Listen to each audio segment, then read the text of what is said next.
ओम शांति।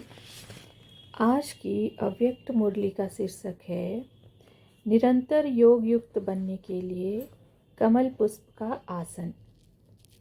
आज का दिन कौन सा है? भट्ठी का दिन है। भट्ठी के दिन को कौन सा दिवस कहते हैं? भट्ठी के आरंभ का दिन अर्थात जीवन के फैसले का दिन है। भट्ठी में किस लिए आती हो? जीवन का सदा काल के लिए फैसला करने।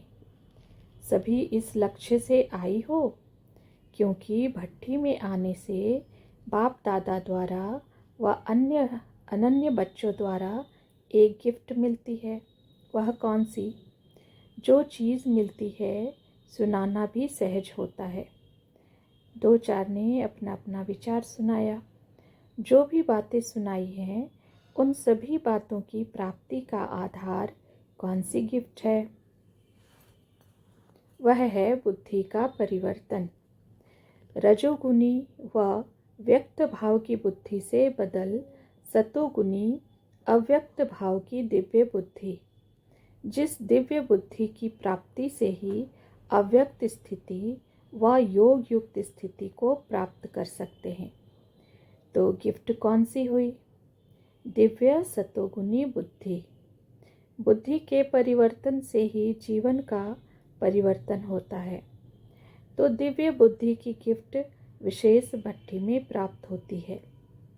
अब उस गिफ्ट को यूज़ करना व सदाकाल के लिए कायम रखना यह अपने हाथ में है। लेकिन गिफ्ट सभी को प्राप्त होती है। जो भी भट्ठी में आए हैं दिव्य सतोगुनी बुद्धि की गिफ्ट द्वारा अपने को बहुत सहज और बहुत जल्दी परिवर्तन में ला सकते हैं। तो आज का दिन जीवन परिवर्तन का दिन है। तो आज के दिन जो गिफ्ट प्राप्त होती है उसको धारण करते रहना। ज्ञान तो सुनती ही रही हो, लेकिन भट्ठी में क्या करने आती हो? ज्ञान स्वरूप बनने के लिए आती हो। योग की नॉलेज व योग का अभ्यास भी करती आई हो, लेकिन भट्ठी में आती हो सदा योग युक्त होकर रहने का पाठ पक्का करने के लिए। निरंतर योग युक्त बनने के लिए कौन सी सहज युक्ति भट्ठी द्वारा प्राप्त करनी है? हठ योगी जो हठ या तपस्या करते हैं तो तपस्या के समय आसन पर बैठते हैं। भिन्न भिन्न आसन होते हैं। तो आप लोगों के लिए सदा योग युक्त बनने के लिए कौन सा आसन है? निरंतर योग युक्त अवस्था सहज रहे, इसके लिए बाप दादा सहज आसन बता रहे हैं। वह है कमल पुष्प का आसन। कमल आसन कहती हो ना? देवताओं के जो चित्र बनाते हैं तो उसमें किस पर खड़ा हुआ व बैठा हुआ दिखाते हैं? कमल के ऊपर।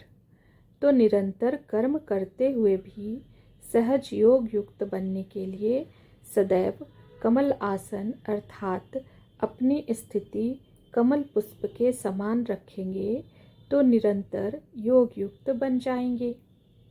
लेकिन कमल का पुष्प बन इस आसन पर इस स्थिति में रहने के लिए क्या करना पड़े? अपने को लाइट बनाना पड़े, हल्का भी और प्रकाश स्वरूप भी। कमल का पुष्प कितना ज्ञान युक्त है। कमल पुष्प को देख ज्ञान की स्मृति आती है ना? तो कमल आसन पर विराजमान रहने से सदा योग युक्त बन सकती हो। आसन अभी कभी भी नहीं छोड़ो। यह कमल पुष्प समान स्थिति का आसन सदा कायम रखना अर्थात इस पर सदा स्थित रहना है। तब भविष्य में भी राज्य सिंहासन इतना ही समय कायम रहेगा। अगर इस आसन पर नहीं बैठ सकती हो अर्थात इस स्थिति में स्थित नहीं हो सकती तो सिंहासन को भी प्राप्त नहीं कर सकेंगी।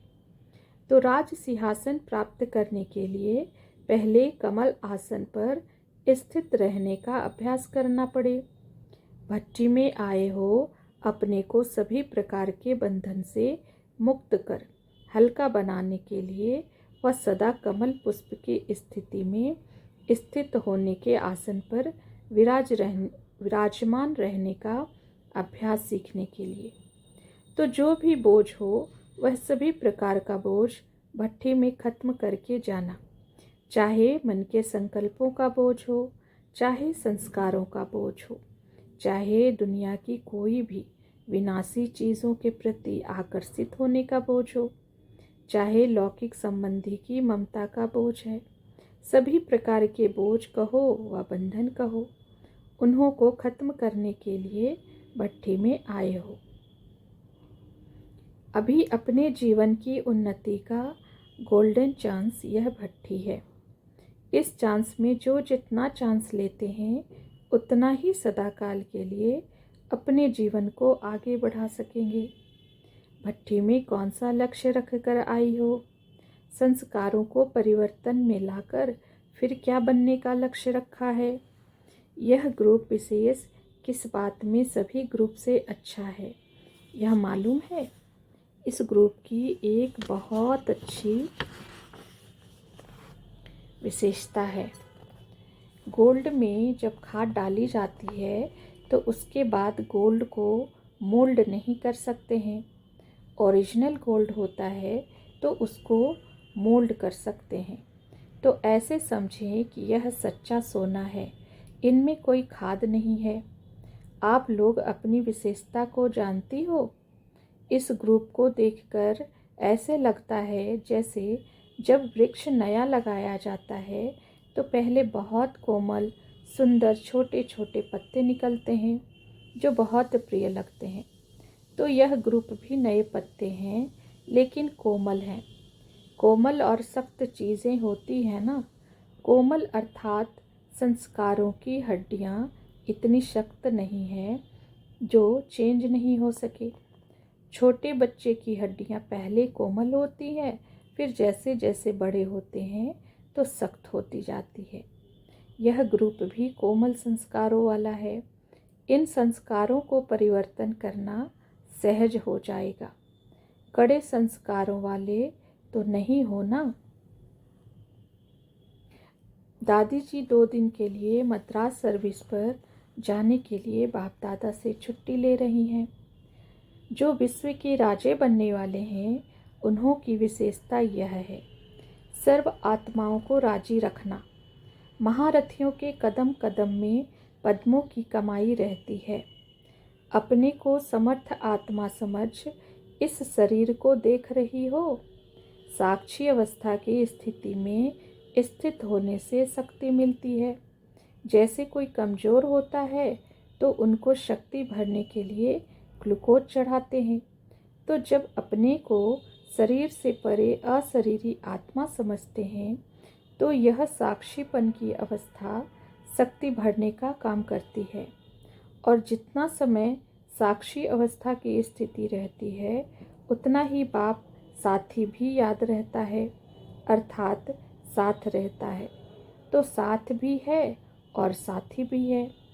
एक साक्षीपन की शक्ति, दूसरा बाप के साथी बनने की खुशी की खुराक। तो बताओ फिर क्या बन जाएंगी? निरोगी, शक्ति रूप न्यारी और प्यारी। इस समय ऐसी न्यारी और प्यारी स्थिति में स्थित हो। यह स्थिति इतनी पावरफुल है जैसे डॉक्टर लोग बिजली की रेजेस देते हैं कीटाणु मारने के लिए। तो यह स्थिति भी ऐसी पावरफुल है जो 1 सेकंड में अनेक विकर्मों रूपी कीटाणु भस्म हो जाते हैं। विकर्म भस्म हो गए तो फिर अपने को हल्का और शक्तिशाली अनुभव करेंगे। सदैव प्रवृत्ति को भी सर्विस भूमि समझना चाहिए। अपने को बाप दादा के अति प्रिय समझती हो। क्यों? ऐसी क्या विशेषता है जो अति प्रिय हो? एक बाप दूसरा ना कोई, ऐसे एक के ही लगन में रहने वाले बाप को अति प्रिय हैं। समझा? अच्छा, ओम शांति।